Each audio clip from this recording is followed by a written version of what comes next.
Hello, everybody, and welcome to this week's episode of Kop End Fracas, powered by Touchline Media Group. I am your host, Krish, and today I'm joined by an all-star cast of Kop End contributors.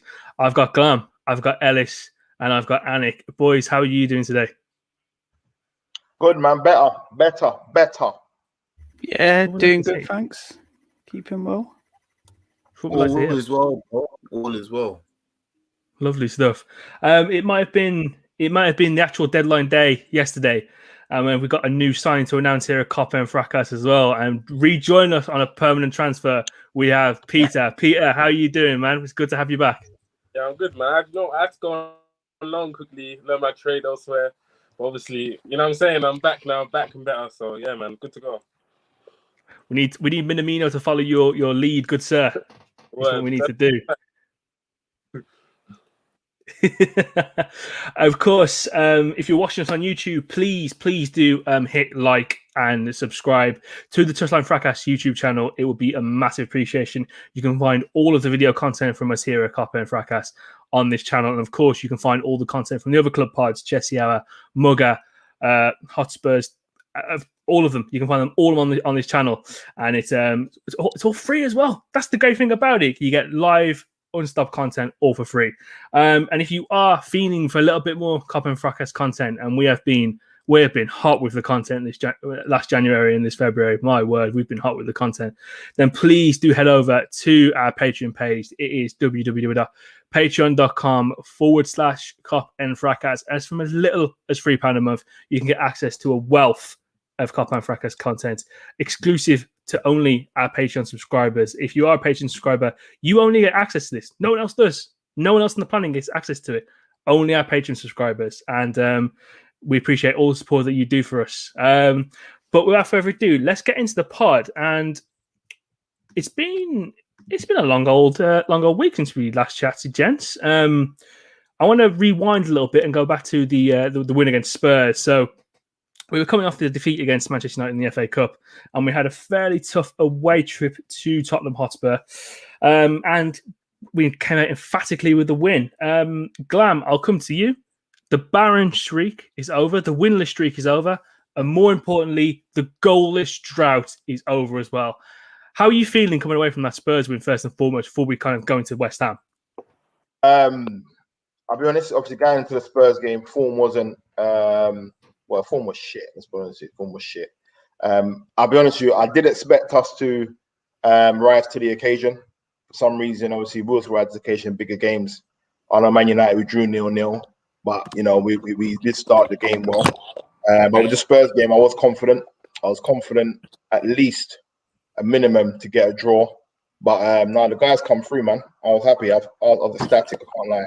And how the game went as well, and how we played. You know what I mean? We pretty much played them off the park, man. I know they had a goal chalked off but other than that, we was good, man. It was very good. Very impressed. We'll talk about goals being chalked off a little bit shortly, because we had a perfectly fantastic one chalked off as well. Els, I'll come to you.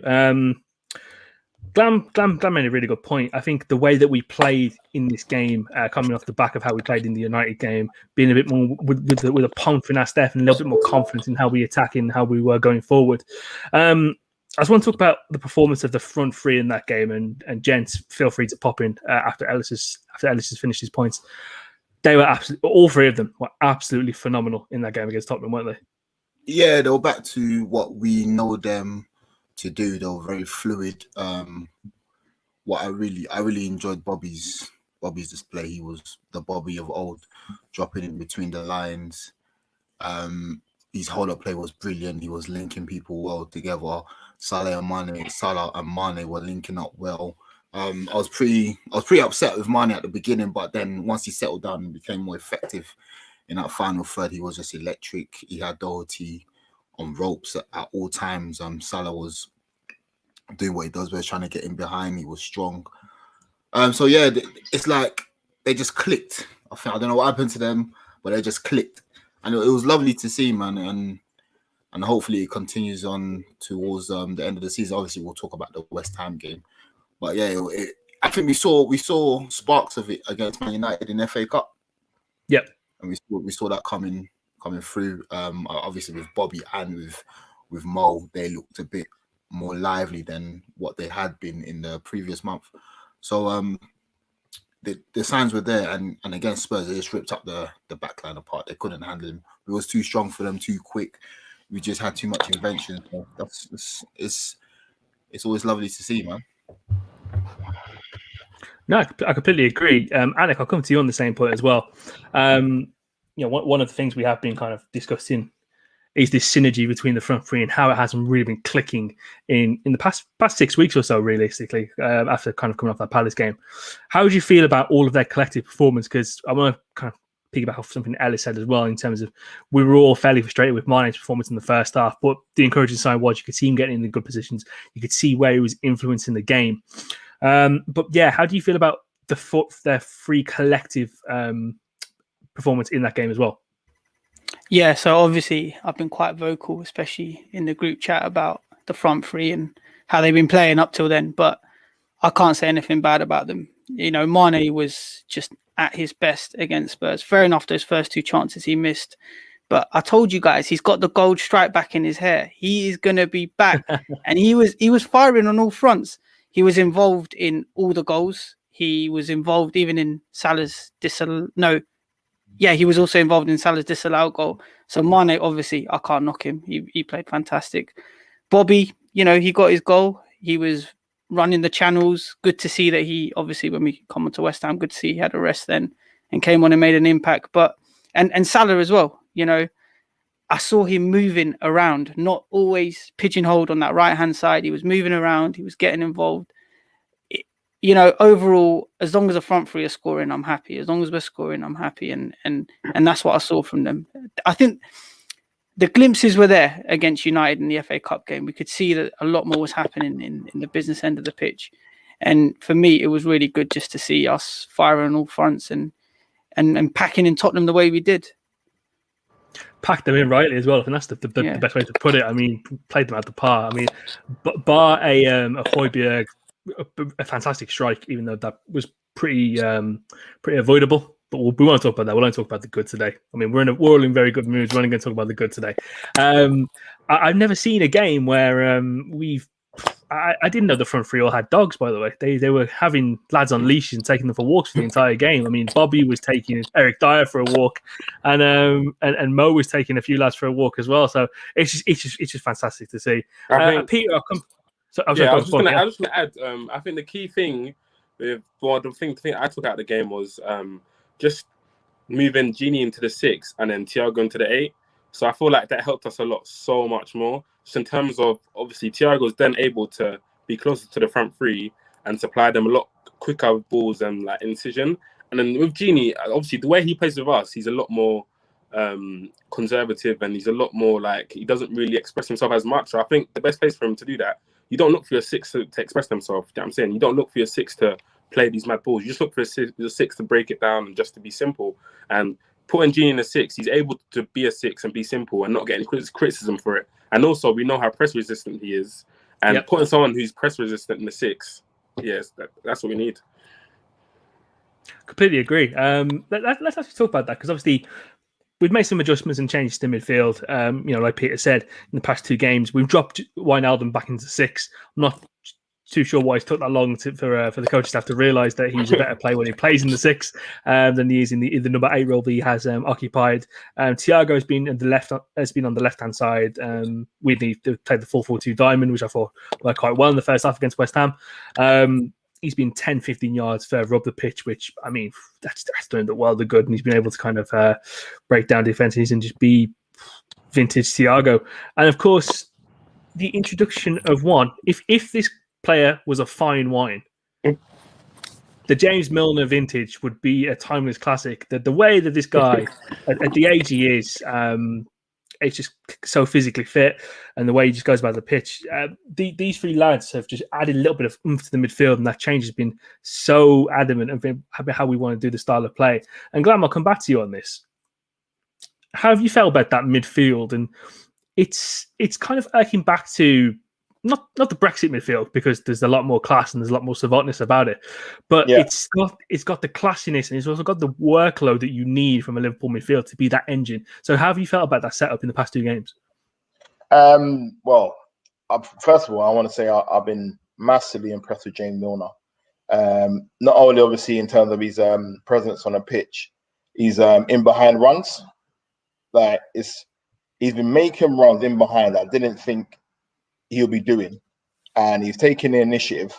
And I just think obviously him coming into the team, I think it's gone back to the old cliche where you're not doing well, so go back to basics. And as Peter said, Genie back in the 6. And I'll be honest with you, I haven't been massively impressed with Thiago because I know he's got quality, but the defensive side of the game I was not quite happy with obviously the recent game. So him playing further forward, it showed obviously his qualities and obviously his link up play. So yeah, that midfield 3 has actually worked. So I've been happy for that. But yeah, just to touch on him when Milner was coming off, that was classic. That was classic because even at the age he is now, he's pissed off that he's coming off the pitch. You know what I mean? That just shows his hunger for the team. But obviously when he scored, he obviously seen a funny side to it. But no, I'll put those 3 in for the next game definitely. Also, I think the thing with Milner as well, in a time like where we have a goal drought and we have we're not bad on a form. So these comments are making everyone laugh. But yeah, these comments are making everyone. But yeah, in a time where we're in a bad run of form and we haven't won in so long, it's crucial that we put our leaders in the team.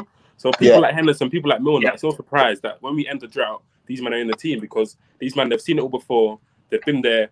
They're leaders, you know what I'm saying? So it's crucial that we have Milner in the team in such a bad drought and he can stand up and he can take responsibility and he can, No, love it. One thing I want to kind of just touch on before we kind of end the discussion about the Spurs game is the Salah disallowed goal. As farcical as it was because it hit Eric Dyer's hand first, and Dyer was basically just trying to touch all upon Firmino, like he was securing a wine in the grave, which was weird.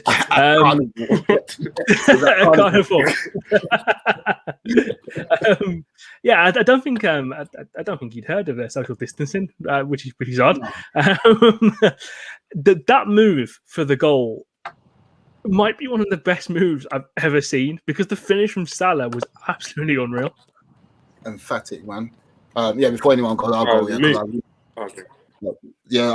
really enjoyed that goal. I think that's when Thiago come back on. He got his head wrapped up. Then it's I don't know who gave it into Salah, but he's flicked. No, he gave it. It was Bobby. Ellis. It was Mane. Well, I gave it to Bobby. No. I thought you meant who gave it to Salah. No. It was the first move when Bobby's held it up. He's giving it to Thiago. Thiago first time he's giving it to Mane. Mane's found a great pass into Salah. And we're talking about the synergy. We hadn't seen that in the whole of January. So that was really good to see both of them linking up. So yeah, the goal was a brilliant goal, man. Obviously, ref, I'm not too sure what he was on. It's hit Dyer's hand, then it's hit Bobby's hand, and Dyer's all holding up on him. Surely you give us the foul, but it is what it is, man. That was a terrific goal, and it just shows how we're getting back to where we're usually supposed to be, man.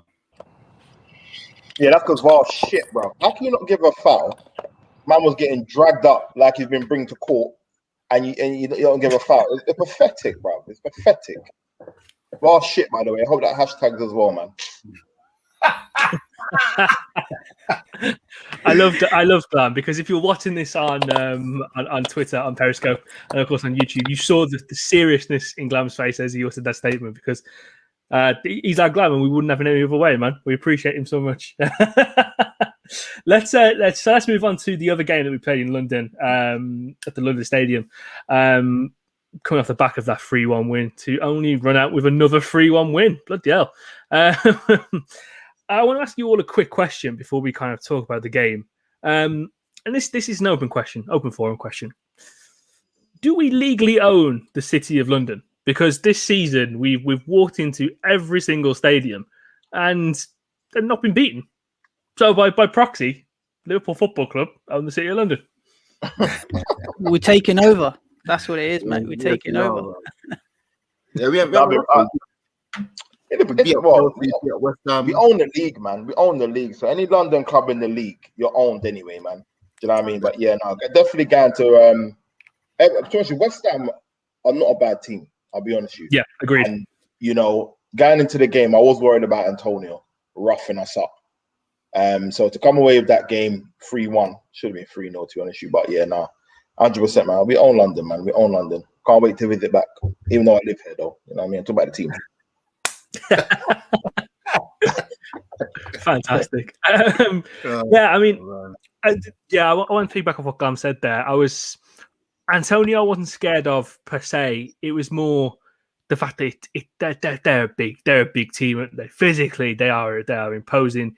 You've got Kufal, who's like some form of bloody Czechoslovakian bodybuilder at right back. You've got Souček, who is the modern day reincarnation of bloody Tim Cahill and Marouane Fellaini. You got Declan Rice, Basmati. They're just big lads.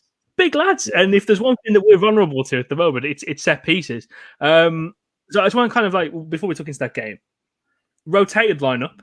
Mane out with the knock, Bobby on the bench, and we saw the inclusion of Jordan Shaqiri and Big Divock Origi.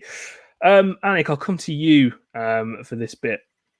We talked about this a little bit on the post-match reaction pod that we did as a Patreon exclusive over the weekend. How did you feel when that team sheet came out? Because I think we all kind of saw, I know yourself, you probably saw Shaqiri on the team sheet and was like, get in. The rest of us kind of saw Origi and was like, oh, for fuck's sake, I can't be arsed with this. What was your initial reaction when you saw that team sheet as it first came out? So my initial reaction when I saw the team sheet, I was like, where's Mane? What's happened to Mane? I need Mane to be playing in this game. But then when I saw Shaqiri in, I was like, oh, God, these guys are going to slate me because I don't think Shaqiri is going to have a good game today. Because I just looked like on paper, West Ham were fourth at the time. And I was like, man, this ain't going to work out for us. Like, I really, really was worrying when I looked at that lineup with Origi and Shaqiri included. As well as looking at the other names on the team sheet, I realised more than likely this is going to be a 4-3-3 with those two up top.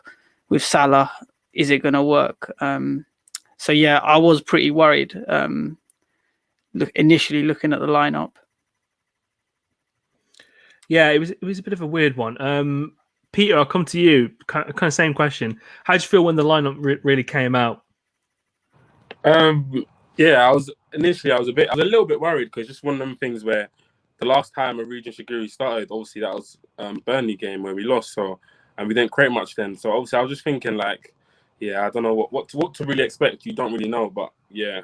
So and obviously West Ham were in good form. I don't think they went on a run of games. I don't know. I'm not sure what the run is, but they won a run of games, and yeah, the boys came through in the end. So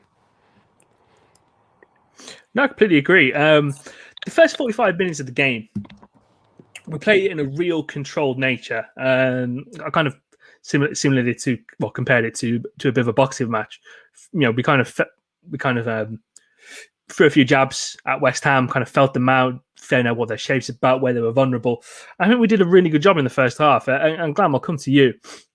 This controlled nature of how we're kind of going about games at the moment, would you like to see this continuously being replicated, albeit with maybe a goal in that period as well? Yeah, that's spot on. Adding a goal to the pressure and the possession that we have will make it even much more easier for us, because obviously we've had this with West Brom game, dominated, 1-0 up until the 70-odd minute, and then they get a goal, sucker punch, and then nerves start kicking. You know what I mean? And other games for Newcastle. And I said it even on Sunday when it was 0-0 going into half time. I said the longer this goes on, the more it'll creep in again, where they'll get more confidence. I remember Thiago gave a free kick on the side of the on the side of our box. I was like, oh, this is what they come to do. This is what they come to do. But yeah, if we can add a goal and that sustained pressure, then life would just be much easier, because I think we'll start going on routes like we used to do. But when it's obviously 0-0 kicking in, when we score that goal, it's like a relief to say, yes, it's got a goal, let's go on. But yeah, no, we need to add something in the final third to definitely get this team's scoring goals. But yeah, no. What I will say is, though, even I think we're missing somebody. I know Thiago's playing there now, but we're missing something. And you guys might see it, but I don't know what it is. But we're missing something why we're not finishing these chances. I've been watching games after. I don't know where it is. I can't see it, but there's something missing there that we need to discover. So I think on that point, Glam, that you mentioned, I think it's worthwhile in the second half, considering the way Salah scored the first goal. It's obviously I've been very vocal in the chat about the front three doing more instead of heavily relying on the wingers to spamming crosses. Not the wingers, the fullback spamming in crosses, trying to overplay the ball. What I wanted was a bit of movement between them, a moment of magic, individual brilliance. And to be honest, with Salah's goal, there's no doubt about it. That's what we saw with the first goal. Like, Cresswell had no idea what he was doing. Dawson, I don't know what they were doing in the box. And the way he just wrapped it around, it was that moment of brilliance, and it completely changed the game. I have nothing but good things to say about him from that game. It was fantastic. No, I agree. And I mean, I got a record of sake. Obviously, these guys in the group know how I talk about Salah, but the way he took his goals, we can work on our work rate. But we can come to some agreement. We can work on a work rate, but his quality that he showed and his finishing was the Salah of old, man. And that's all I ask. I don't care if you're not involved in the game for like 80 minutes. When the good ball comes to you and you take it, that's happy days. But no, he took his goal well, man. He took his goal fantastic. He had a good game. Well done. Yeah, I think that's one of the big things that we've missed from Mo Salah, really, kind of having that ruthless aggression. And I think I said it a few weeks ago. When you're the team's best player, the onus is on you to kind of take the ball, drive it, and just consistently keep asking the point. And in these two games, I think we've definitely seen that from Salah. We've seen that controlled aggression, and we've just seen him kind of take over games. I also think that's also aided by Trent. He's still playing a little bit withdrawn, from my opinion, but we're seeing him get in the right positions, and we're seeing him getting that confidence back. And it's so great to see that we've got that right hand side of the pitch, which is possibly one of the deadliest right hand sides in world football, backfiring really. I want to come back to you guys on what we discussed a little bit earlier on in terms of Shaqiri and Origi, mainly in the first half, because I'm a little bit impatient, especially when I see Milner making the runs that Shaqiri we should have been making in the first half, and when I see Divock kind of he was doing right, he was doing okay, and in the moment I was probably a little bit harsh on him for probably not having the right amount of aggression, throwing his weight around a little bit.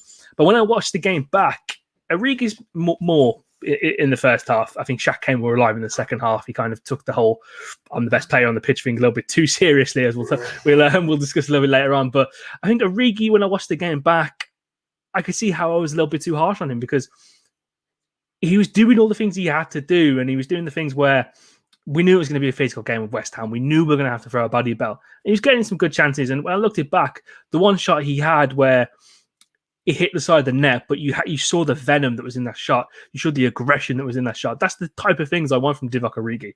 And Els, I'll come to you on this. In terms of obviously the points I've just made, how did you feel about their respective performances in that first 45 minutes? In the first, I thought Divock played better against Burnley in the first 45 than he did against West Ham. Sometimes Divock, I'm a fan of him because he has all the attributes. He's quick. He's big. He's got a good touch. He's got good feet. But it's that sometimes in the game you just want him to be a bit more enthusiastic. Like, you see the way Mane runs around and that he's always looking to press and he's always looking to force something. Even if he hasn't got the ball, he's looking to force a mistake. You want that a bit from Divock, and sometimes with Divock, it's not there. And to be fair to him, he's more of a natural number 9. He's a big lad who you can. It's funny because to us, he's more of a natural number 9, but to him, he feels like he's Thierry Henry, innit? So he wants to pull out wide, he wants to do a step over and all of that. And to be fair to him, he's got in his locker, but we want him just to, if he's playing with Mane and Salah, get in a box, disrupt the centre backs, make space for the two wide men, and that way you'll be more effective. In that first half, he done okay. He done okay, man. He done what he had to do. He had 2 chances. I think first minute he hit it, flashed it wide, and the second chance he had is when he was on his right side, and he's that's not really wide. But in all, I mean, he done all right. He done okay. You can't really be too harsh on him. Yeah, I just wanted to touch on that point that Ellis said. That's so true. The way he doesn't play like he looks, he doesn't play like his physical attributes, if that makes sense. So it's bro, you're so you're strong, you're quick. Like, use your body a lot more than you should. Like, but with him, he wants it to feet. He wants to dribble past man. He wants to like. It's like, bro, like use your like. It's like I think he's gonna get to an age where he's gonna click and like. It kind of like how Giroud. At one point, Giroud, when he first came to Arsenal, he was like not using his body enough, and people were frustrated the way he used to like do like loads of flicks and do loads of, and then like I think it just clicked for Giroud where he started using his body, started being a physical presence, stuff like that. And yeah, I think we just want a bit more of that from Origi. Like it's a thing where like we just want you to like use your physical attributes a lot more, because if he does, he'll be a nightmare for defenders, man. He'll honestly be a nightmare because he's I think he's got it all in terms of like I think he's quite a good finisher. I think he's quick. He's got like a little, he can get past players, but it's just like, yeah, it just needs to click for him. He's a weird one with him. And like, it's good for us because he's another option to our players that already have. But it's just, he's just a curious case, man. The Curious Case of Divock Origi, the best-selling children's novel, coming soon. Yeah, I'll just quickly touch on the while we're talking about Divock. I'll be honest with you, I did like him when he first come. Yeah, but I got the young guys. He's got a goal, bruv. He's not it. He's not it. I'll be real. Like I don't know how we're loaning out Minamino and we still got this guy on our books. I'll be honest with you. Like his attributes he's got top attributes. He's got Mikel Antonio. Look at Mikel Antonio how he uses attributes for West Ham. He's not a striker, but he uses it to his strengths and it works. Yeah. This guy, he's more talented than Mikel Antonio. Right. But you would think he come from Nottingham Forest. I've had enough of him, bro, and like I'm done with him, bro. I'll be real. I'm done with him. What to say? You know what I mean, I know he was giving all praises and that, but fuck him, man. Done with him now. That's fair. You know what? I completely get it. I mean, when you have a player for almost 5 years, 6 years. I think he's his fifth or sixth season now, and he hasn't kicked on to the promise he showed. That World Cup is 7 years ago now. Do you guys think, with Origi, do you think he doesn't really integrate himself with the team and stuff like that? Because like with him, I never see him like with anyone. I never see him like he's been there the longest. He's been there since like James Milner, and no one seems to be close with him. No one seems to be like, no one has a relationship with him. Like even on the pitch, no one knows where he's gonna run. Like they don't know where he's gonna run. He's just kind of like doing his own thing. I think the thing with Div is that I just expect him to score when I least. No, he scores when I least expect him to. Like he scores like that goal against Barcelona. Like he puts it into the one area of the net that's virtually impossible to get to. He scores in a Champions League final. He scored the goal against Everton. Like is when you least expect him to score. Yet when he's in 1-on-1, you're thinking, okay, this guy's going to put it away against Burnley, and then no, he doesn't score. So I think the thing about him is just he just doesn't. He scores when you least expect him to, and that's probably the most frustrating thing about him. I'm probably with Glam, to be honest with you. I think it's probably time for him to. To be fair to him, like, because like Glam said, we loaned out Minamino, but we kept him, and he's got physical attributes. I mean, like how tall is he? What, 6'2"? I think against West Ham, everybody was like, "Oh, why is he playing? And why is Minamino not playing?" But then when you look at that, set pieces, he can defend well, and like we say, he's got everything. It's just about the application. I remember Klopp coming in and said that they're gonna have quote unquote a bit of fun with Divock because he was the full package and it was someone that Dortmund were looking to buy. So I think that player is still there. It's just a thing where he needs to go to a team that can play and build a team around him. Like in a January, we expected him to go to Wolves because Wolves were like crying out for a central centre forward like Divock. And they didn't come for him. So he still got a chance to play all season and to show us what he's about. I mean, if he starts scoring goals, everybody will be happy. You know what I'm saying? Yeah, no, I agree. And I think he's not shit. He's not a poor player. But you're right. I just think that obviously he needs a club where Jamie they will play for him. I just don't think we're it because even against West Ham, I expect him to play through the middle. There's a lot of interchanging going on, whether that's Klopp idea or whether that's just the players themselves. But I want to see him centrally. I wanted to see him be aggressive with Dawson. Do you know what I mean? And we didn't get that. But he did do his job in terms of work rate and playing for the team. He done his job in that sense.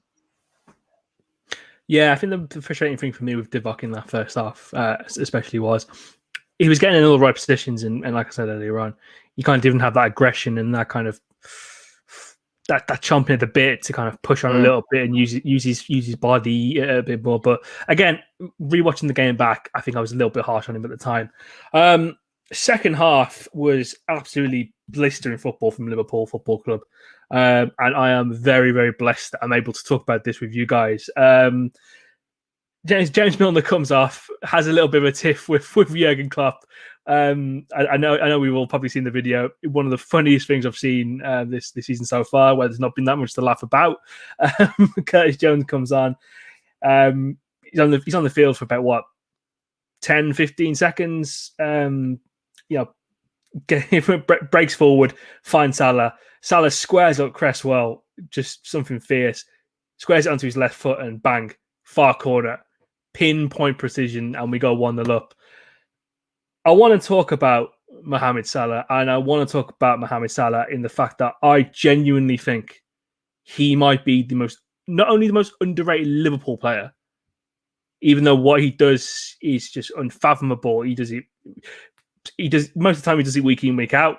Recent memory, not so much, but this guy he's something. And I want to share a stat with you. I want to share two stats with you first and foremost. Mohamed Salah is the first Liverpool player to score 20-plus goals in all competitions in 4 consecutive seasons for Liverpool since Ian Rush did so in the 80s. This guy is just absolutely something else. And his GA for this season, he's getting a goal assist every 90 minutes. So he's having some form of goal-scoring action within every game. When we talk about this guy, you put respect on this man's name. He is King Salah for a reason. And Els, I'm going to come to you to continue the spitting the hot bars. This is Santana's town, man. You are Joel. Go on, my bro. Listen, I told Glam, understand when you talk about him, respect him, you get me? Like, obviously, he has his flaw, but who's not flawed? But when it comes to that 18-yard box, he knows what he's doing. And he showed for the last 4 seasons. We haven't had a forward since probably Suarez, who every game you look to like do something. And even when he's like, it's mad because in January, 5 games he didn't score, but then he still got like the most goals in the league. It's absolutely incredible. And he's just his desire to just be the best. And sometimes what Glam says he doesn't pass, but it's just that desire to just be the best, to be the man in the town and to carry the Liverpool team on his shoulders. And we have to just respect it, man. We just have to respect it. I mean, there hasn't been a forward better than him probably in the last 5 seasons. Kane. Who else are we talking about? Kane. No Kane? way. No way. See what I'm saying? It's not even Kane then. So he's just incredible, man. And like I was saying in the group chat, it's so hard to like replace his goals, and just to replace his attacking ability is too hard. Them type of players cost 200 million, 150, 200 million, and to have a player like that in our team, man have to respect it, fam. Let Catch him in before Glam ruins for Glam ruins our party. Why is it Glam ruins? I know Glam's gonna come in. Glam's gonna come in and shoot up party. Let me come in and get a look of wine before he shoots up the party. But yeah, I'm just glad. Like, I think people when they say we should sell Salah, like, I honestly think what are you guys smoking? Like, do you guys want us to go back to the days of Max Rodriguez being our top goal scorer and stuff like that? Like, honestly, like, this guy is a superstar. We have a superstar on our hands, like, and we're lucky to have one. Like, when we have these type of games where, like, clutch moments, we have someone that we can look to and be like, okay, like, at least man's got Salah on the pitch. I know something can always happen in these moments. Like, team is fair us because we have Salah. Our global reach is much more because we have Salah. Like, even looking at Club World Cup, who were they clamoring to see? Every time Mo Salah touched the ball, these guys were screaming, like they were screaming, like, this guy, he's our superstar, man. And like, these are the type of players you want. They elevate our club, and they put our club on their backs, man. Like, you have to respect the king, man. I'll be honest. Glam, do you want to put the counteracting point in? No. All right. As well, so listen, Salah's a top class footballer. He's a fantastic footballer. Salah's stats are remarkable. When he come to us, I'll be honest, I was reserved because this guy for me didn't do well over here, but he's proven obviously he's a remarkable player. Here's my gripe with Salah. Okay, now he wasn't performing for me, so if you're not performing, I'm a man of principle, innit? You get dropped. I don't care who you are, you get dropped. The team's not scoring. We haven't scored in 4 games. The team's not scoring. There's nothing wrong with dropping somebody who is your superstar to then someone else get a chance for him to realize, oh, you know what? Let me up my game. Yeah, it's not, oh, let that guy take over his role. That's all it is. And for me, I was getting frustrated. We're losing games, we're drawing games, and our superstar player is not doing. Not just him, there's others, but we're talking about Salah right now. Okay, here's my other gripe with him. He wants to go. If Real Madrid or someone comes in for him, he will say bye-bye. Even if he might be during a game. If he gets the call at half-time, he won't come out the second half. Let's be real. He wants to go there. So I'm thinking, well, boy, if you want to go, there's no point in you being at my club. Let's get the right fee. But as Peter said, for the right fee, I don't want to sell him and say, oh, yeah, I'll take 100 mil, bye-bye. No, I'm saying if the right bid comes in for him, he's 28, soon 29. If the right money comes in for him, we should sell. That's it. But in terms of going back to what Chris said about his respect and his goals, and I know he's with the protection bodyguard far. He's listening. Listen, hey, he's a top class player. He's a top class player. But end of the day, I'm all about Liverpool. And when Salah goes, I'm still going to be riding for Liverpool. When Van Dijk goes, I'm going to still ride for Liverpool, and that's all it is. But hats off to him, top player. But I just have to say, I'm happy that he's at my club. I will say that. I'm happy he's at my club. And you know what I mean? That's all I was saying, Salah. I get, you know what, Glam? I do get what you mean, because it's a case of we've had fantastic players at our club before, and they've left in insinuating circumstances. Fernando Torres absolutely it broke my heart when he left. Killed me. Suarez not so much, because you're getting rid of the controversy and the madness. But yeah, when Torres left, killed me, man. I've never really been attached to a player since. That's a lie, isn't it? For me, no. I love Bobby. So, and my brother's listening as well, and he's watching. I burnt my Torres shirt, bro. I burnt it, bro. He hurt me. Not the fact that he left, the fact that he went Chelsea. So I'm still gonna see this guy in the fucking Premier League in front of me. That pissed me off even more. Do you see what I'm saying to you? So yeah, I madness, man. Madness. You put your time in these players, and they just leave you high and dry. Coming back to that second half performance, I want to talk about the second and third goals, because less because they were man. They were. When we talk about football heritage. Football heritage. The second goal is vintage Liverpool. I don't know what accent that was, but it's vintage. It's vintage Liverpool. I don't know what it is about that new West Ham stadium and counter-attacking goals for Liverpool, but Jesus Christ. Listen, how many touches was that? 4 touches? Cleared out to Trent. 15 seconds. Yeah, 4 touches. Bang. Do you want a nice little stat? So it took it was an 85 meters from where Salah was when the move started to where he ended up. 85 meters from the penalty area to the goal. He got there in less than 11 seconds. 10.89 seconds. Bullet. Yeah, that's because Shaqiri could measure the trajectory, the weight of pass. Now we're going to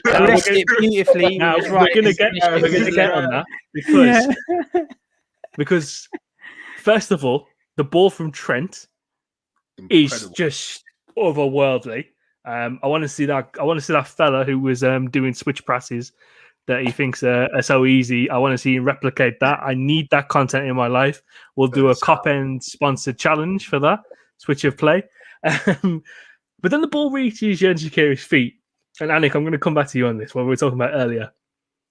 I know for a fact that Xherdan Shaqiri, when he steps on that pitch, when he steps on any form of hollow turf, he has it in his mind that he's the best player on that pitch. He's the best there is, the best there was, and the best there ever will be.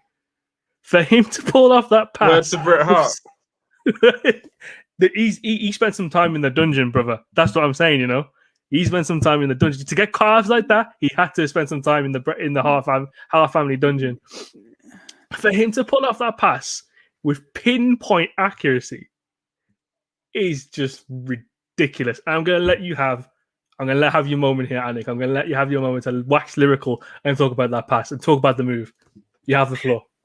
So I think you mentioned Shaq. You know, he's spending a lot of time, you know, in the dungeon or whatever, and in the basement. He's also spent a lot of time in Turkey as well, yeah, because he's fixed up his hair.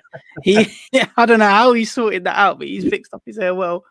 I think obviously when the ball comes over from Trent, like we've seen Shaqiri, like he hasn't got the engine or the physicality to last 90 minutes. Like I genuinely think the ball was just a bit too far away from him, and he thought, you know what, I can't carry this ball. I can't take it. I'm just gonna pull off a worldie here, and he just pinged it straight over the defender, and it landed on Salah's feet. I mean, it was a quality ball.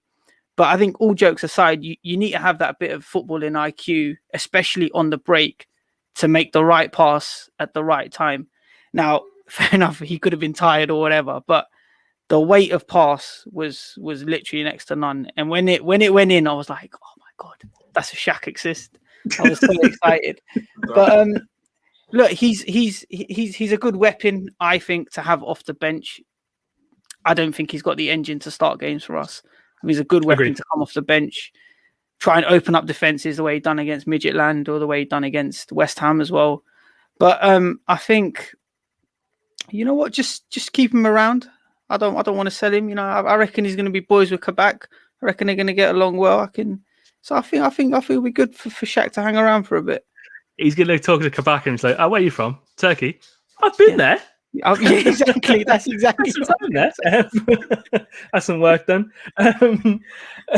Peter, I'm going to come to you. The pass from Shaqiri, sublime. And we've seen a quick comment coming on the YouTube live. Anik screamed when Shaq made that pass. Anik, can you confirm or deny that?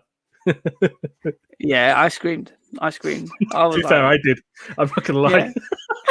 But if Salah missed that, yeah, I would have been screaming as well. Glam would have been screaming as well. Well, Peter, I'm going to come back to you. The touch from Salah is as sublime as the finish. Bloody hell!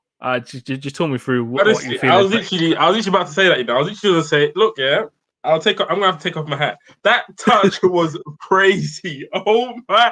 Are you sick? He's weak of foot. Nah, I don't think you know how hard that is. You see, when Salah, when he's not thinking about stuff and he does it instinctively, he's a crazy footballer, because to bring that down with his weaker foot, and he controls it in a way that like it sort of bobbles in front of him, so he can able to finish. He's not controlling it like dead, if that makes sense. Because if he controlled it dead, it might have given the defender a bit of time to come back. He's controlled it, so he's with his weaker foot to go in front of him, and then he's just tapped into the net. Like when Salah's not thinking about stuff, he's doing it instinctively, and he's in that.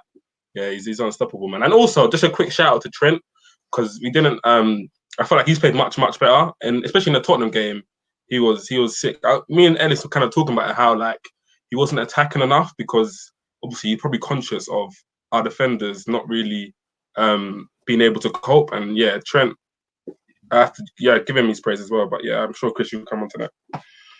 Yeah, 100%. He's so much massively improved in the past few games.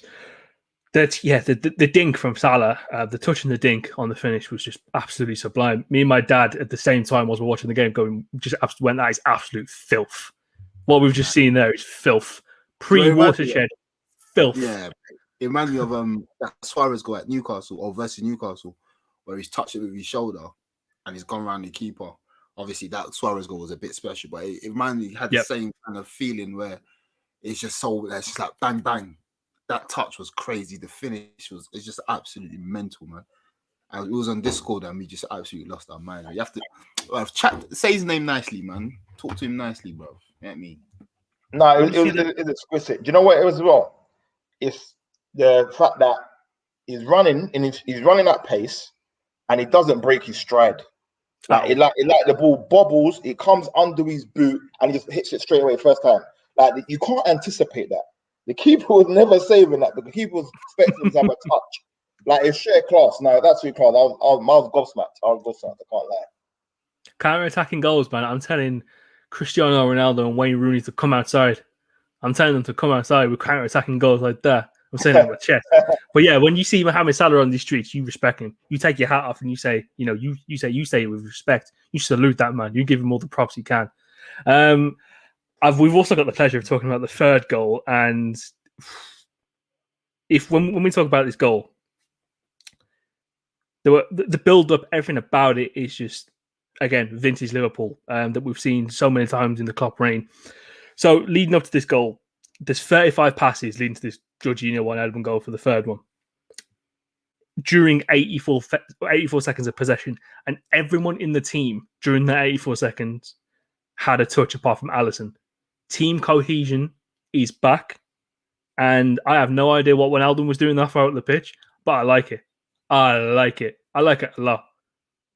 the guy has somehow gone 15 yards back, but yet was 5 yards out from goal. Bro, I don't know what's going on.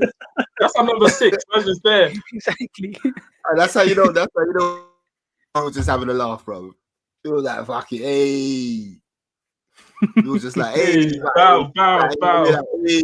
Pick that up, hey.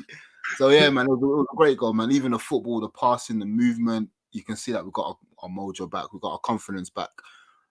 We didn't lose it. No one was under pressure. We wasn't nervous enough. We went back when we had to. Went forward. At that time, I think we just gassed out West Ham, and West Ham, they didn't have any answers anymore. And that's what we've done. Like, sorry, Anik, that's what we was doing like last season, where we would just gas out teams. Just they won't have the ball. They don't know what to do. They're out of ideas. They don't know how to stop us. And that's what that last goal just showed, man. It was absolutely fantastic football from the Reds. Yeah, I think just on the back of that, I think it's the type of goal that we want to see. We're leading the game. We've still got that issue at centre back that they can always catch us on, catch us out on. If they score a goal, the game completely changes. But for me, it's the type of goal that I want Liverpool to score. The way we're just relentless, and then we're exerting that dominance on the team. Bang, bang, bang, comes to Firmino, squares it across, and Wijnaldum scored. I love that goal. It kind of reminded me of the Chelsea goal, not a carbon copy, but very similar to that Chelsea goal we scored away. And yeah, it was brilliant. And it's the sort of goal that I like to see team goal. Big shout outs to Bobby as well, man. Coming on, and you can see the impact it's having in the game, the confidence he's getting his back. Simple layoff to Ginny, does all the rough work as well.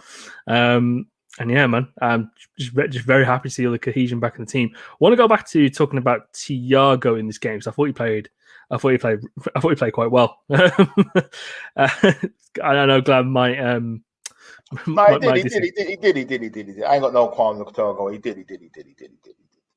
I'm a big fan of him. I'm a big fan of him basically just lunging his tackles and just getting away with it every single attempt. I'm not high up the pitch as well. It's nice to see. It rattles me, fam.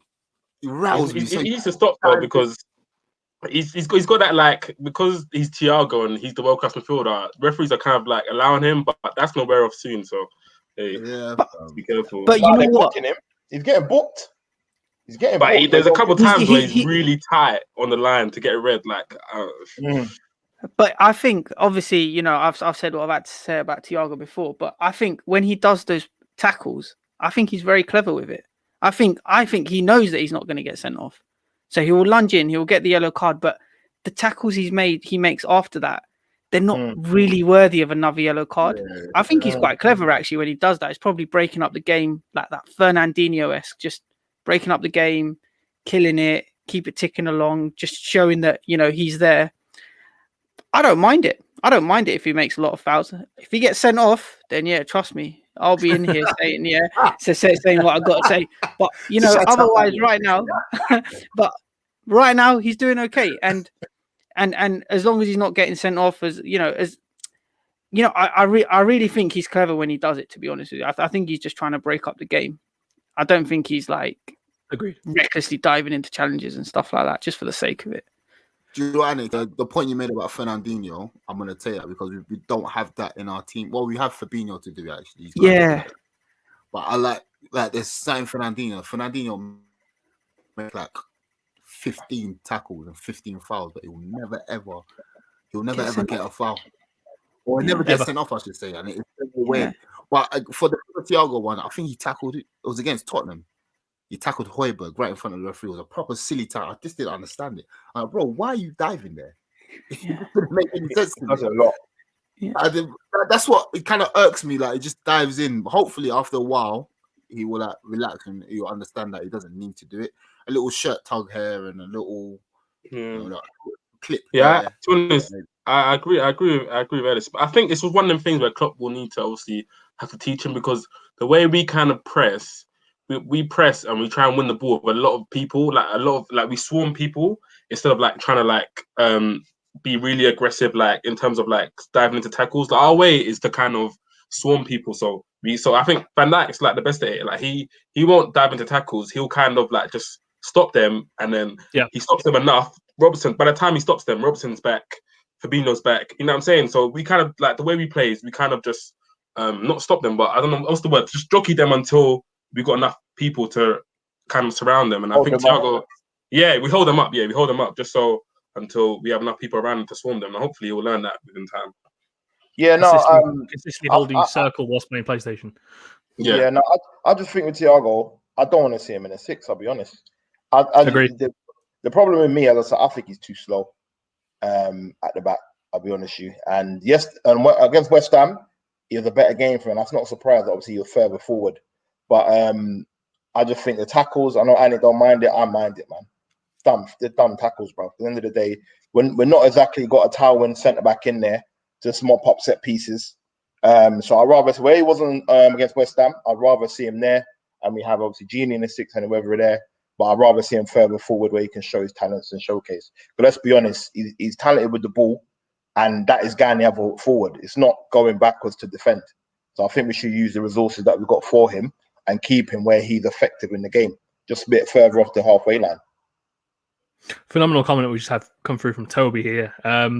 What do you guys think about pundits and people saying on the radio that Thiago, slows down play for us? I find it really staggering, in all honesty, that they kind of say that. I think it was Gary Neville when he said it at the weekend that Liverpool pass too much, and essentially saying that they need to keep relying on the fullbacks, which is something that we have consistently discussed and said that we need to kind of wean ourselves off this reluctance to kind of just recycle the possession through the fullbacks spamming crosses, and it was completely evident how Thiago played against West Ham. I was going to read out some key stats.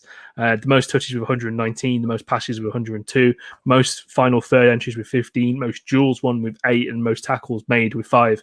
A huge influence. And I got some more stats here as well. That's the wrong link, you fool.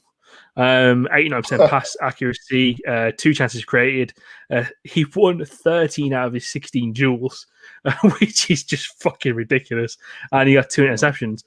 So it's staggering to me how you can say a player of this ilk and of this caliber, world-class player, is a hindrance to how we play football.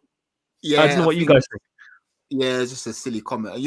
With the pundits in this country, they just look for a narrative and they need to make a story out of something, and that's a nothing comment. I don't know how a player like him slows us down. He's the one. He orchestrates our moves. He's the one that wants to get the ball moving quickly. There's one thing I do like about him. What I've noticed about him is that he's always demanding the ball wherever he is. Like, he can be on the edge of the area, defensive area. He's like asking for the ball, and he's like. He got to the point where he's like asking, man, begging, man, give me the ball. And he's trying to make things happen. So, yeah, I think people are looking at, because even last season, Liverpool never really played like 17, 18. Everything was more considered. Everything was more slowed down. We were looking to dominate the ball a bit more. So I think Thiago's just adding to what we already done last season. When people think of Liverpool, they think of the counter-attacking, the Genga press football, like the headless chicken football, where everything's rock and roll football. That's the word I'm looking for. They're thinking about the rock and roll football of like 17, 18, and we've gone past that. I do remember Klopp making a comment, saying that we had to be a bit more mature in our approach, and when we're 1-0 up, hold the ball, pass it around, just pass the opponents to death. And that's what we're looking to do. And to add Thiago to that, I mean, what else do you want? So it's a nothing comment from the pundits, to be fair. I think I agree and I disagree. I think what it is, if it was going by a West Ham game, I wouldn't agree because he didn't slow us down in that game. I think the problem is with the previous 2 games he was deeper. Now where he was deeper, when he gets the ball, it's not really his fault. The guys in front of him, Thiago's looking for that A pass. If the guys ahead of him are not in that position where he wants to thread that A pass, he has to go sideways. So it did look like he was slowing down the game, but I think more so he wants to find that intelligent pass. And I think that's why that comment has come about saying that he slows us down. Because from West Ham game, when he's further forward, I don't think they would ever have said that. Because I was saying something similar. Why is this guy so slow? Like the tempo. But then I've watched a couple of the games over. I'm looking further ahead. I see Genie like kind of right next to him. I saw Hendo kind of like to the side. So the only other pass he could play was over the top to the front 3, but he wasn't going to do that. So I think it was the fact of his positioning, because he's a clever player. He can spot a pass from anywhere. So I just think the right personnel in our team going forward will help that. But after West Ham, I'm not on that side where he slows us down. No way. Before we kind of talk about further injury woes at centre back and the reinforcements that we brought in, I want to give a massive shout out to both Jordan Henderson and Nat Phillips for how they've played in the Spurs and the West Ham game. I thought they were phenomenal. I can't really blame them either for West Ham's goal. They were always going to be an aerial threat, and I think the substitution of bringing on Ox probably didn't help that. But no, they've both been massively capable. I think Hendo at centre back has been unreal. The communication has been there. The positioning has been phenomenal. And I think the James Milner comment is correct. He needs to watch how he's playing there, because he might end up being a permanent bloody centre back the way he's going about it. And yeah, for Nat Phillips, kind of coming in not out of the cold, but coming in and filling in that role at half time against Spurs, he was fantastic, and he was very good, very very good in the West Ham game as well. So massive shout outs to them. I'm looking forward to see how we handle this going forward. But of course, with all the good, we have to talk about the bad. And Joel Matip's latest injury is a fatal one in terms of his season now. His season is over. An ankle injury has ruled him out for the rest of the season. Of course, we knew he was limited to only playing the 1 game week. Before we kind of touch on to how mad our deadline day is, I want to all ask you kind of I'll go one by one and quickly ask you this question. Is Joel Matip's Liverpool career now in severe jeopardy in this upcoming summer? Anik, I'll start with you. Yep. Yeah, it's in jeopardy. I've been saying it for a few weeks now, man. We need someone to step up. We need someone to be fit. He's our only recognised centre-back that we had left. Unfortunately, he's just injury prone. So thank you for the assist. Thank you for your in the Champions League final. Thank you for your service, sir. But yeah, I think that's it for him. I'm to be honest with you, I am quite annoyed as well. I really thought we could have relied on him to stay fit and see us through this period from now to the end of the season. But yeah, look, it is what it is. Do we all share the same sentiment as Anik? Els, Peter, Glam? No. Yesterday I thought it would be over, but Klopp made a comment where he said that they're gonna look at him in the summer. They're gonna have operate whatever. He didn't say we would wait for him like we wait for a good wife, good wife while he's in jail. No, he didn't say that, but he said that hopefully by the summer he's gonna be ready for us. I think Liverpool probably just let him run down his contract and let him leave on the free, because I don't think they're going to get much money for him in the summer. And to be fair to him, he's a third choice. I think he came into the season as a third choice centre back. It's just unfortunate that the 2 main centre backs got season-ending injuries. So I don't think his career is done with Liverpool. I think he will be there in the summer and he'll probably run down his contract. And yeah, that's him done next summer. Before I let Peter jump in on the conversation, Els, if I was to offer you £35 million, 35 million great British pounds for Joel Matip this summer, would you take it? Yeah, I'll take that. I'll take it. Peter, I know you kind of You shrugged a face there when Ellis said he'd keep Joel Matip at the club. No, man, he's got to go, man. He's got to go, man. he's got to go. Like the thing is with Matip, yeah, he's got all the ability. Like I love his physical profile, like in terms of how he's strong, he's big, he's not even that kind of. He's not that slow. He's good on the ball. He helps up and build up. Like his ability is unquestioned. Like he's what we need in the centre back. But it's in terms of you can't rely on someone like that. He always gets injured. Always gets injured. And like we always say, availability is the best ability. So like it's the best trait to have. So you just got to go, man. He's got to go. And I think now we've got a couple of centre backs as well who will be fourth, fifth choice. He's got to go, man. Cut the ties. Who'd be fifth choice? Matip. No, I mean the centre back. So like, what's his name? Ben Davis, Kabak. Yeah. You know what I'm saying? I don't know. I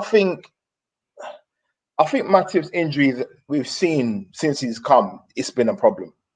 I think personally, with everyone fit, we can still have him at the club as quality because when if he's filling in one, it's his game management. He can't play week in, week out. It's clear and obvious. He can't. Yeah. But if we can keep him in the squad, and then obviously when someone else is fit and he comes in for 1 or 2 games, 3 games, it'd be fine. Do you know what I mean? I just don't know if when his contract's at what, a year and a half or so, his contract. Yeah, I think it's longer than that. I think no one ain't paying 35 mil for him. We got him on a free transfer. All we do is pay the wages, 90 to 100k. Let's keep him on the books until his contract goes. Like, unless he wants to leave, I don't see the problem. I think his contract's 2023. He only recently signed an extension. Well, unless someone comes in for a bid for him, I think they will. I mean, PSG held interest. If you get PSG, 25 million for him, yeah. If someone comes in for a bid, cool. I see we've had some cowards enter the chat.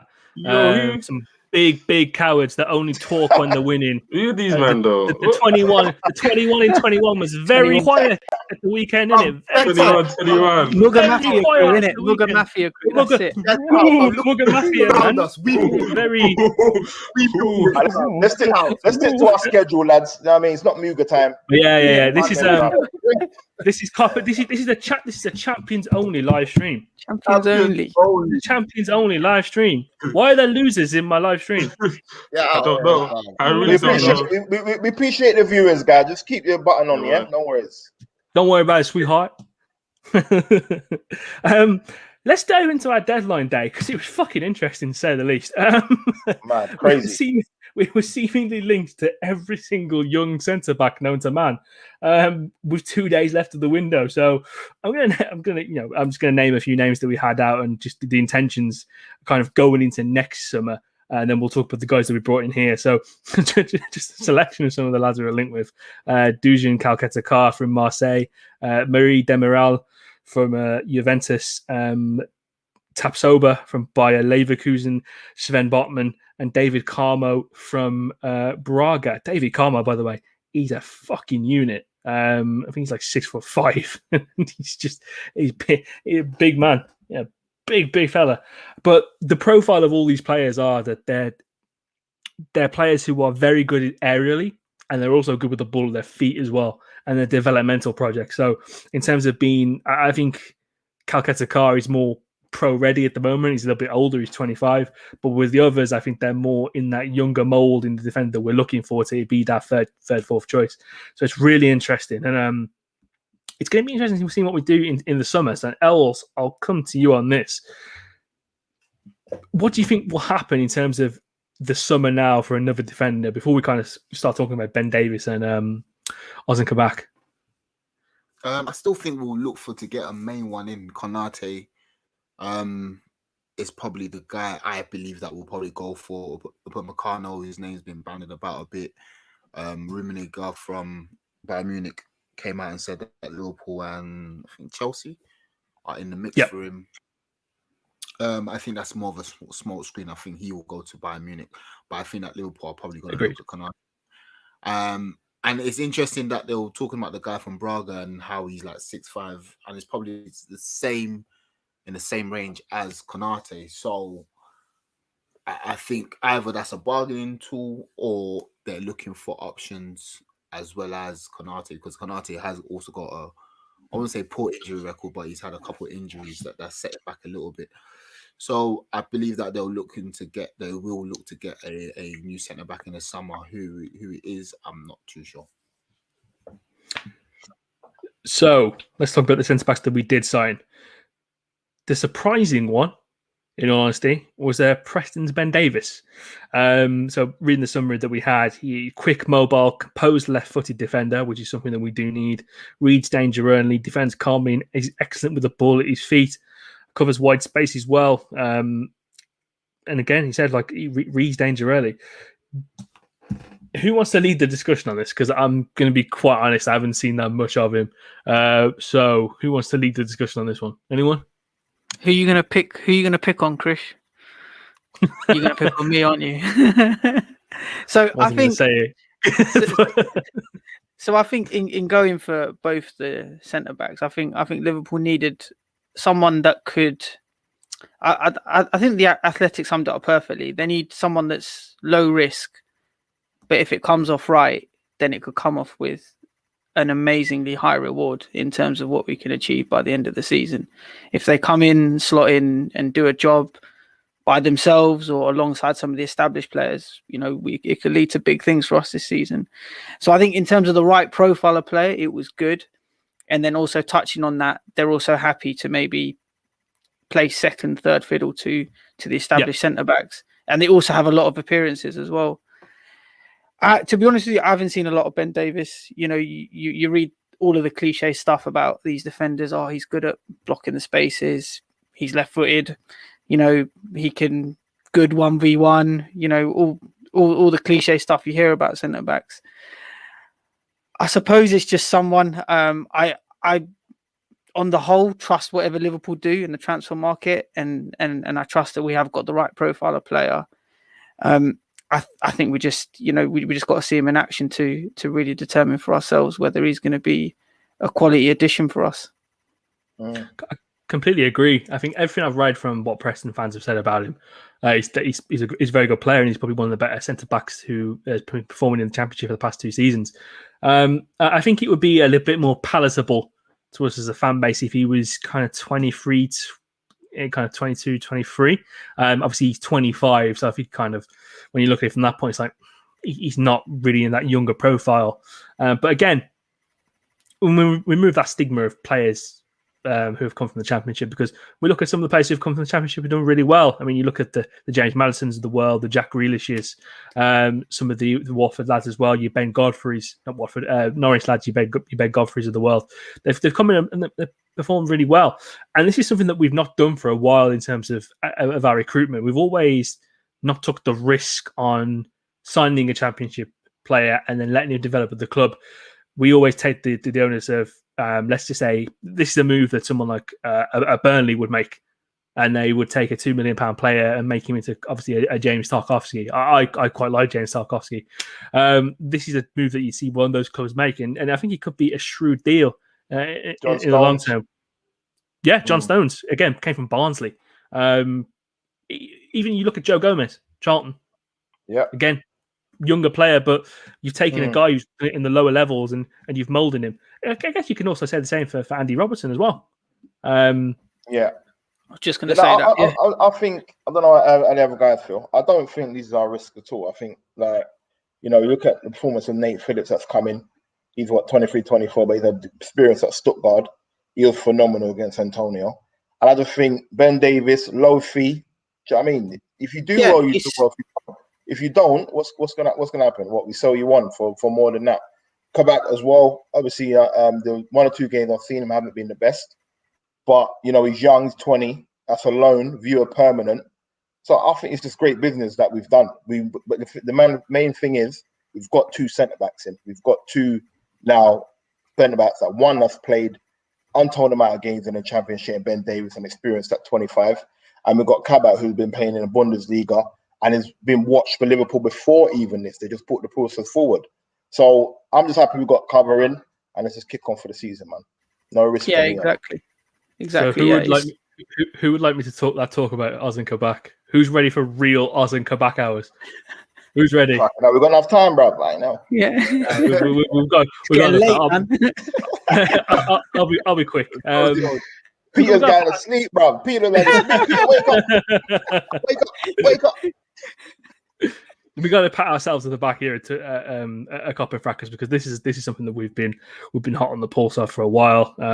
Myself and Fahi have been kind of on the pulse with the Kabak stuff. He's a player that I really rate. It's fantastic business that with a player who his club wanted 35 million in the previous transfer window has now done it where we could sign him for 15 to 18 million in the upcoming window. So it's fantastic business. I'm a big fan of also how his header was basically him photoshopped on Bobby Firmino's body. So that's also that was also quite funny. But I'll just read you some notes that I had about him from when I was kind of scouting him late last year when we were doing some of the shows. His nickname's the Turkish Wall, first and foremost. He doesn't turn 21 until this year, so you've got a young centre back. He's a highly capable player, massively. He's really rated as well. He was on Bayern Munich's radar for a while.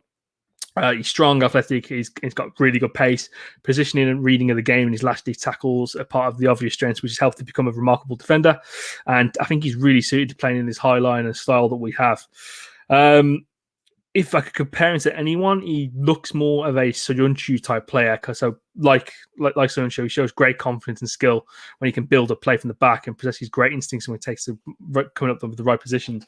So, I kind of look at it from this point. You've got a low risk, high reward opportunity here, where you've got a kid on loan for the better part of 6 months, and I quite like it that he's kind of taking it on himself to say that I'm not going back to Schalke. I ain't going back.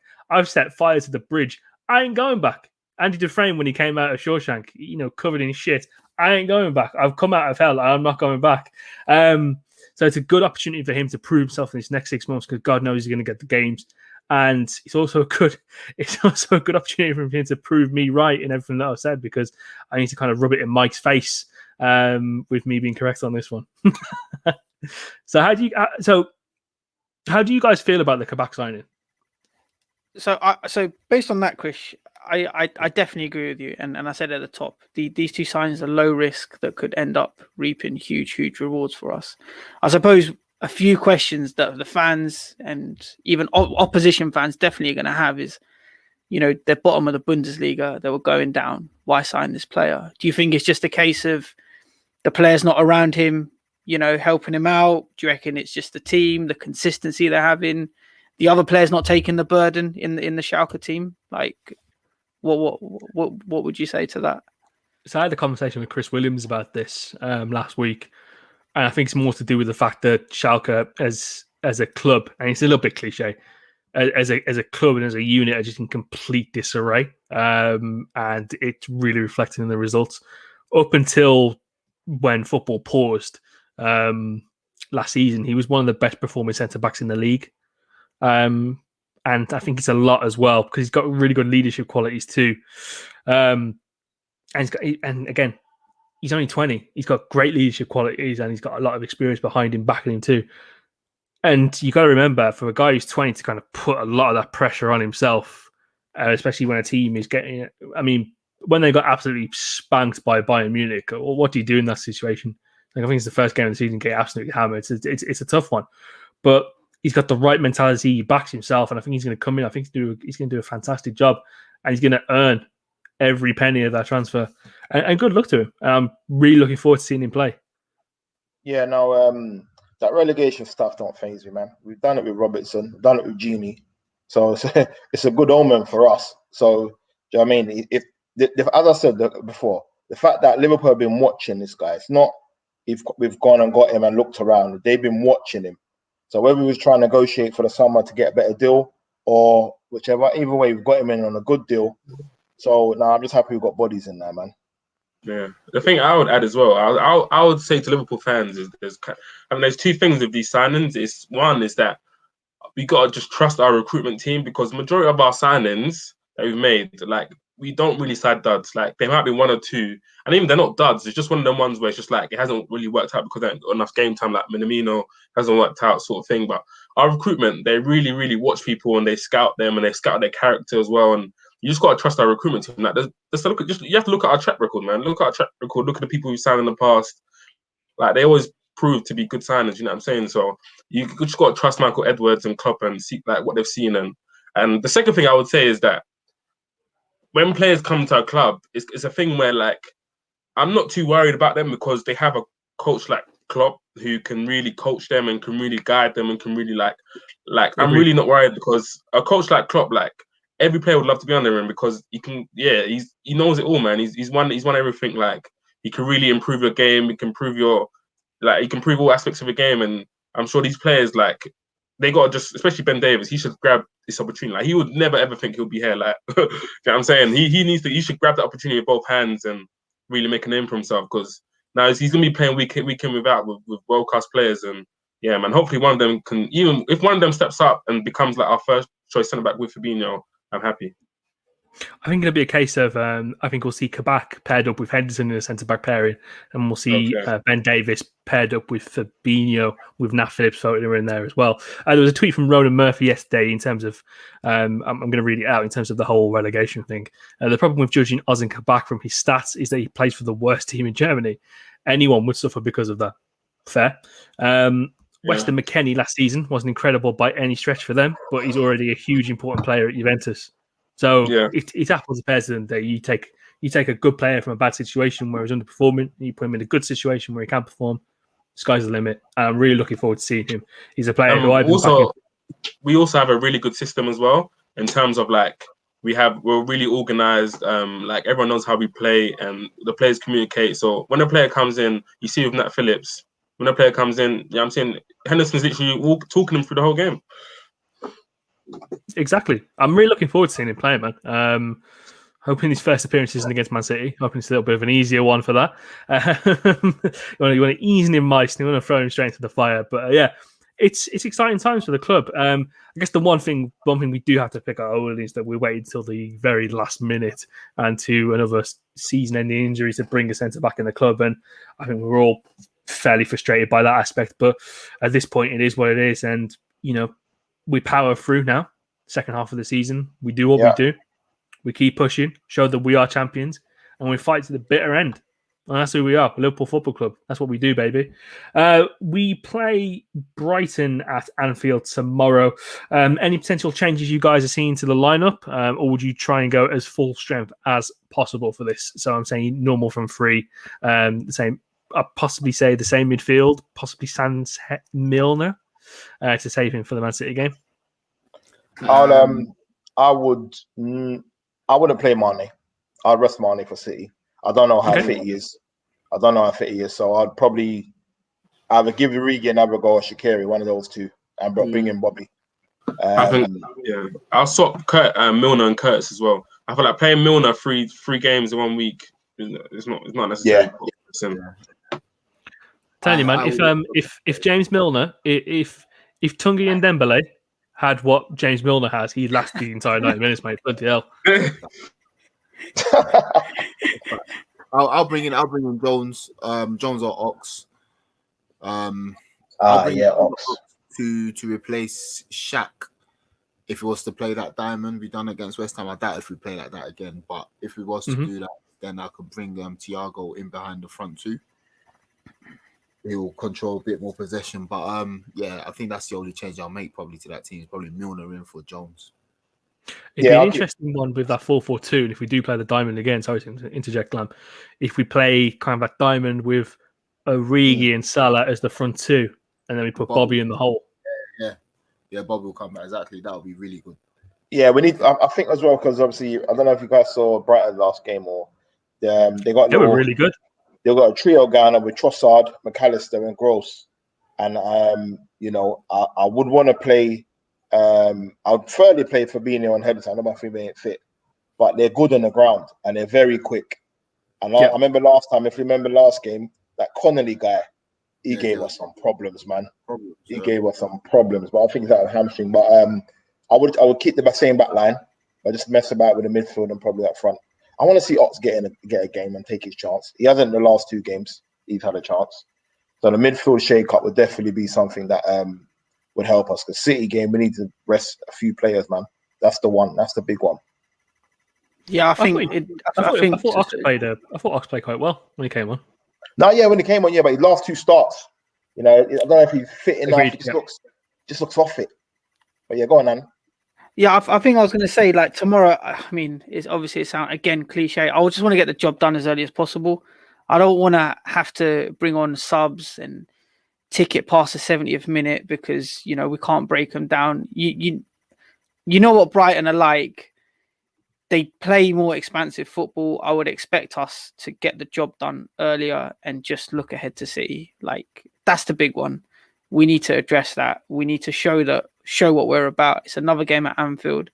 You know, we need to get this 68 game run started again, man. We need to go for 100 games now, you know, and it starts tomorrow night at Brighton.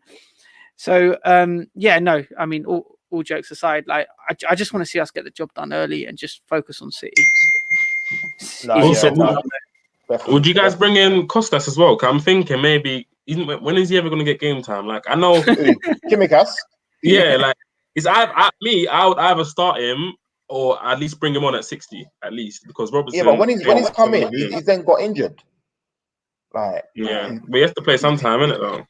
Yeah, I wouldn't mind bringing him in. As I'm saying, I'm all for. I'm not taking Brighton lightly, but I'm all for resting key players for Sunday. That is what I'm about. So if you want to bring in that left back, but not too many changes. But not too many. We can't look past Brighton. Do you know what I mean? Yeah, we can't. I don't want to. I want to go on record saying we can't look past Brighton. I want to beat them, but I want to get the job done as early as possible. Especially with how Pascal Gross is in set pieces too.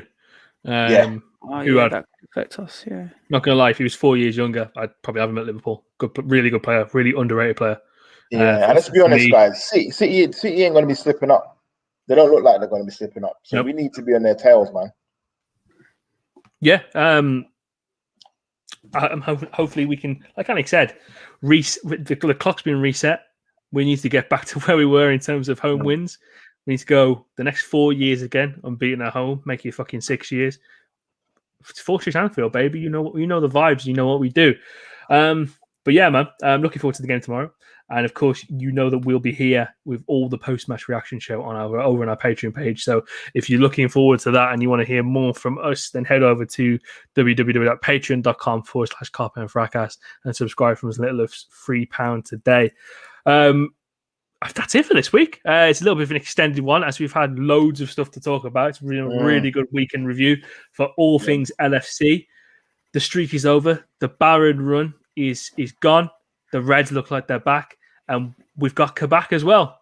Kabak to back, baby. So everything comes first. Everything's come full circle. So I have been your host, Krish. I have been joined by Anik, Ellis, Peter, and Glam. And for us all here at Kop End Fracas, up the fucking Reds, and we'll see you soon. Come on. Peace. Yeah, brilliant.